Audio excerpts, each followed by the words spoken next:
Welcome to Barista Boost. Thank you, thank you, thank you.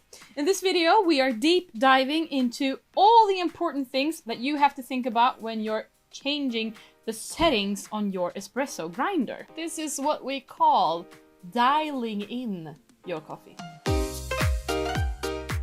There are two settings for you to adjust. The size of grind, if you want large, big chunks of coffee or small particles. The second setting is time. If you want more coffee, you want a longer time setting. And if you want less coffee, you want a shorter time setting. To understand how this works, you need to look inside of your grinder. All the answers, I promise, they will be there. Inside the grinder, we have two sharp objects that we actually stole from our office grinder. Shh, don't tell anyone. Sure, yeah.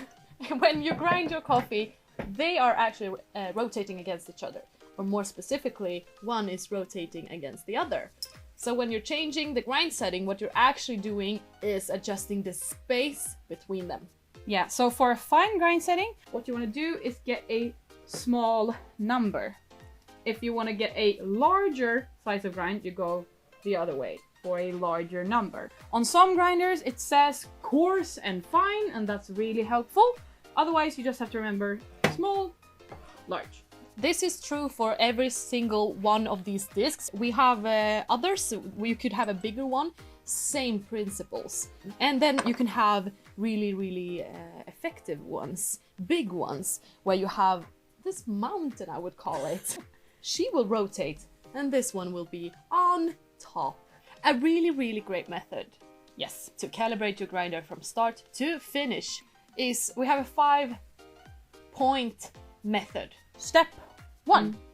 Decide how much coffee you want. In our case, we use 17-gram portafilters, so 17 grams is kind of perfect for us. Step 2 would be to pull the shot and measure the time that it takes for your coffee to actually be finished.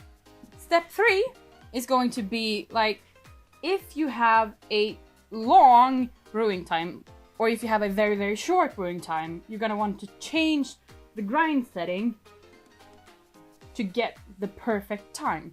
And in our case, we want our espresso to be finished at about 20 to 25 seconds. That's our sweet spot. That could be different for you. That's just the recipe that we use. If you want the shot to finish in a shorter time, you need to make the grind setting coarser, a larger size of grind. And if you want it to be longer, you want to make it finer, so a smaller size of grind.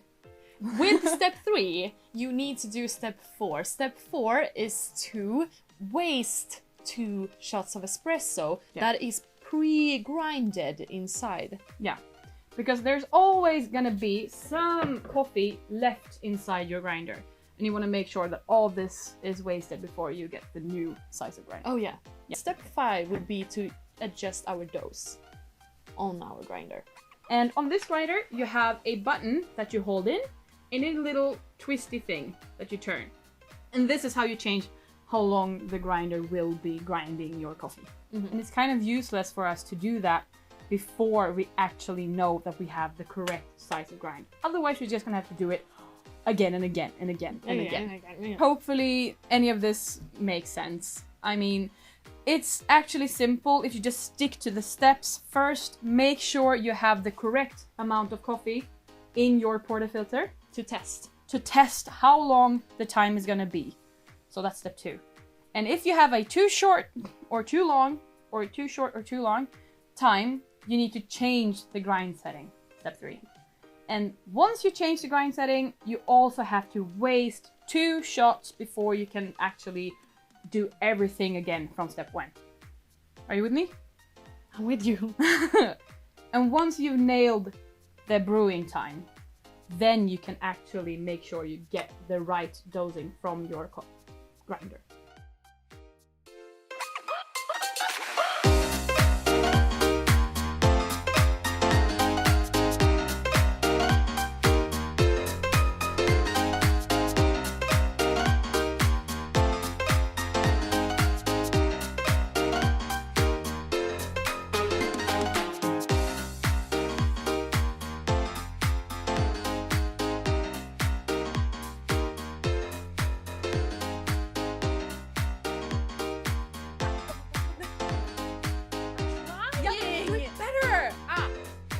You need to be quiet.